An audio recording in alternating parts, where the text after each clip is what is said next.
নমস্কার বন্ধুরা, মিতা রান্নাঘরে আজকে যুক্তি ফুল এর একটা রেসিপি করব। কিভাবে করব দেখুন। এই যে যুক্তি ফুল নিয়েছি,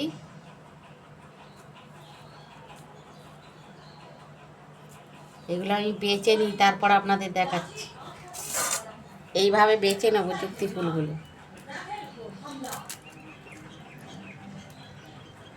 যুক্তি ফুলগুলো না খেতে খুব ভালো লাগে।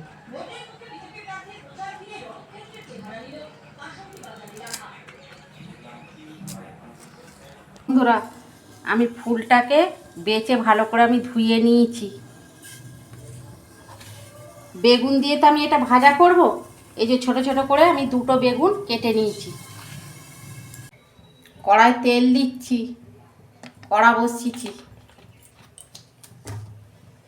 একটা শুকনো লঙ্কা দিচ্ছি। এই যে বেগুনগুলো ভেজে নিচ্ছি।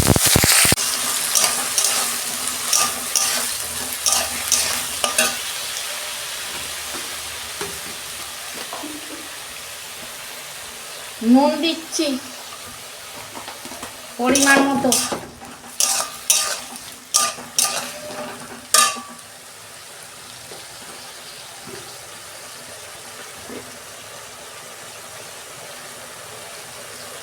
হলুদ দিচ্ছি অল্প। বেগুনটা আমি 2 মিনিট ভেজে নেব।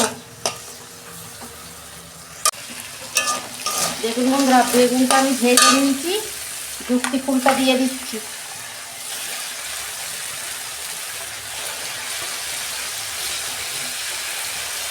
এই ফুলটা খাওয়া না শরীরের পক্ষে খুব ভালো, কিন্তু এটা গরমের সময় ভালো লাগে খেতে।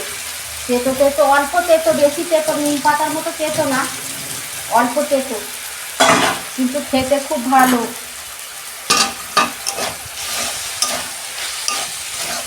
এই যুক্তি ফুলটা ছোটরাও খেতে পারে।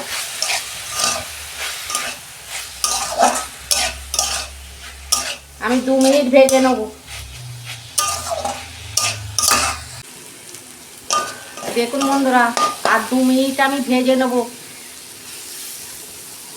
দেখুন বন্ধুরা, ভাজ আমার হয়ে গেছে, আমি ঢেলে ফেলছি।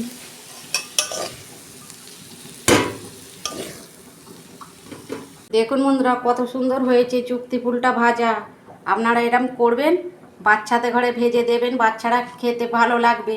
এটা খুব তেতো নয় কিন্তু, আর বড়রা তো খাবেই। এই গরমের সময় খেলে ভালো, শরীরের পক্ষে উপকার।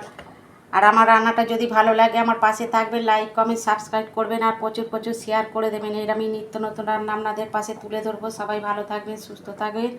দেখা হচ্ছে পরের ভিডিও। কে কে এই যুক্তি ফুল খেয়েছেন কমেন্টে লিখবেন।